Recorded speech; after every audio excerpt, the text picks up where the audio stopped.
Hi, I'm Katie Bowen. I'm a centre back and I play for Inter Milan.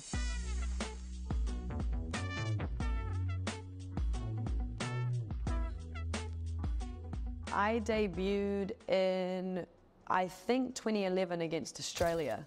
That was an unreal experience. I kind of get at a loss for words, and this was in the time where, going into the Ferns, I received a letter saying that I had a 2-week trial from John Herdman.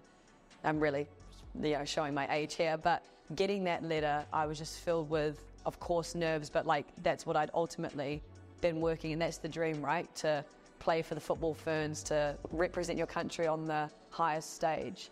Yeah, it sounds corny, but just a dream come true, and what I'd always wanted to do from the age of 5. It was kind of something that I wanted to do from a very early age. I wanted to get my education whilst also playing really high level of football. So yeah, in 2012, I went over to North Carolina as a 17, 18-year-old, pretty bloody nervous. But it was the best decision I ever made, best 4 years of my life. Different aspects of my game I worked on while also getting a degree, which was awesome. And then, yeah, I entered my name into the draft thinking I might not get drafted, but I just wanted to do that, possibly go to Europe. But I ended up getting drafted by Kansas City. And so, yeah, from there I started out my pro career. Next pick in the second round of the 2016 NWSL College Draft, FC Kansas City selects Katie Bowen, University of North Carolina. I think I spent 7 or 8 years in the pro league, and I think I spent 11 years in total in the States. So yeah, kind of almost half my life I lived in America, and yeah, it was a really cool experience.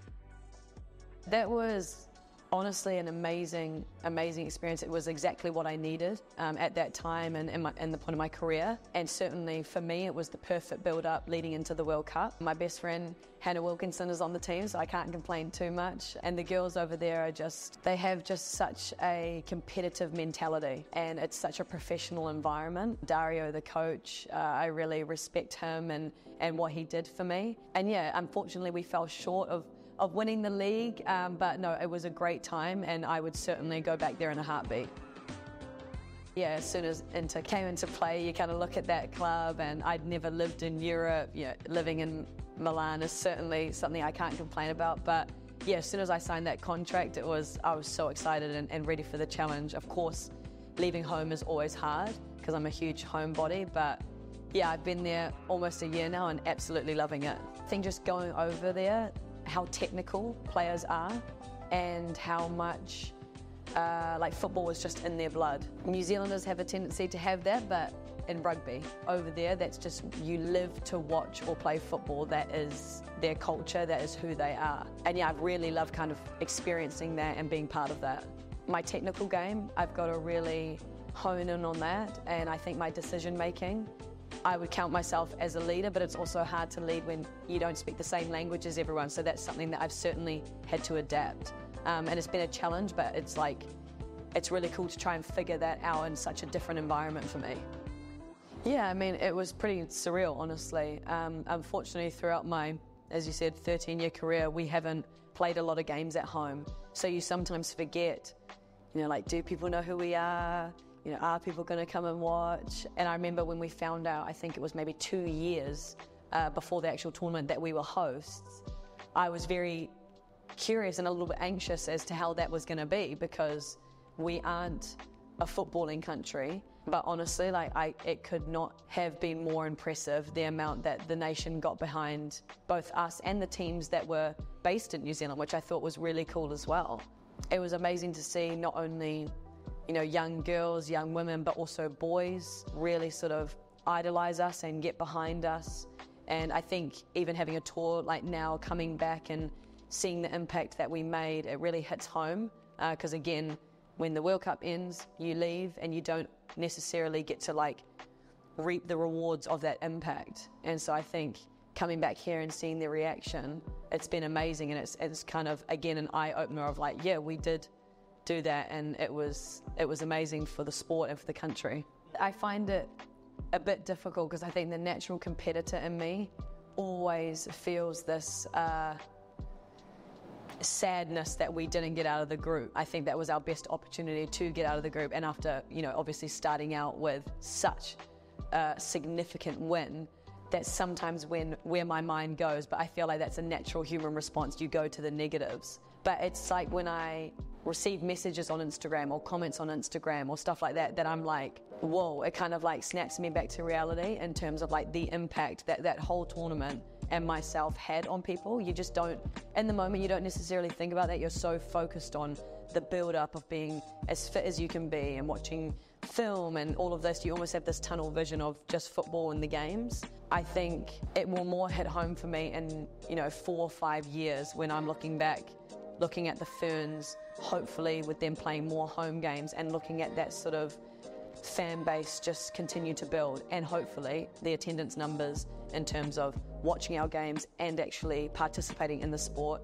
I hope that just continues to grow because that's what we need. I mean, I think that's ultimately, as we've progressed in our career, that's become a huge goal of ours. We want depth in the team. We want, people lining out the door to want to play for their local football club. A lot of us played with boys when we were younger. When I was younger, I was largely focused on the men's game. I grew up a Man United supporter.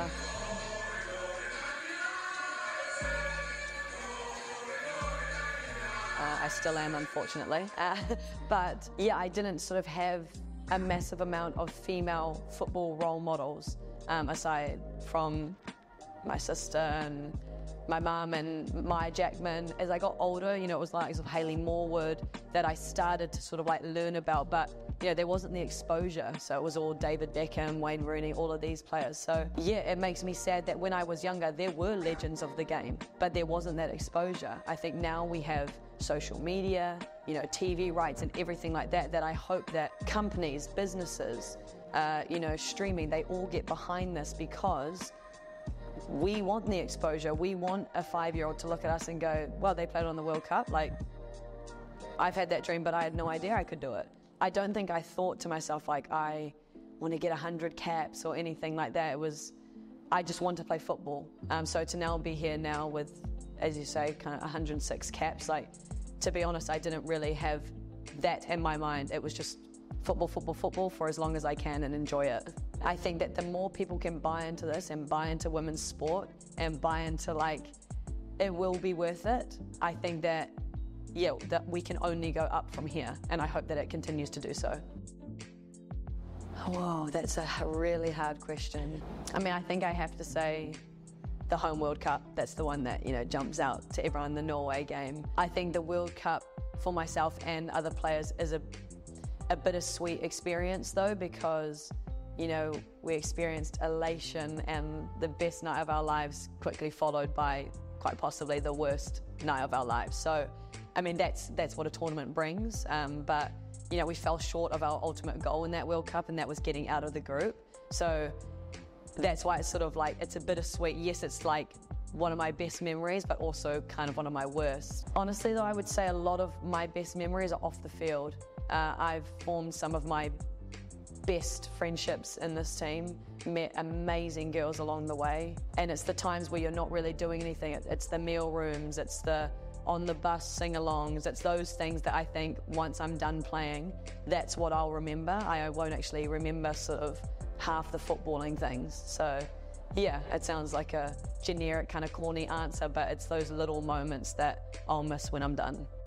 Yeah, I mean, I only heard it like 10 minutes ago, so it's still sinking in, but yeah, I feel really honoured and a little speechless. I've worked very hard in my career, as do most people, but I certainly wouldn't be here without the likes of George Vale, who coached me from a very young age, without my dad, without my family, without the teammates that I've had along the way. These awards are not just sort of solo awards that I could have won just on my own with hard work. It's a team sport. So yeah, 2023 was arguably my best year, and so I'm just super grateful to everyone that helped me along the way. They know who they are. I don't need to name everyone, but I hope that they can see that this award is a reflection of not only my work but also theirs.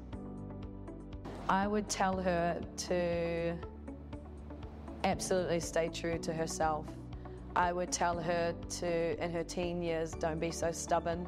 I would tell her that she can have an impact beyond what she could have ever dreamed of. And so to make sure that she conducts herself in a way that is respectable, is personable, is something that people can not only connect to but look up to. And so I would just say to her, you've loved football from pretty much the day you were born. Stick with it, because it will be the best decision of your life, and you will meet so many great people. You will go so many great places. And you'll look back on your life hopefully feeling like you achieved something great.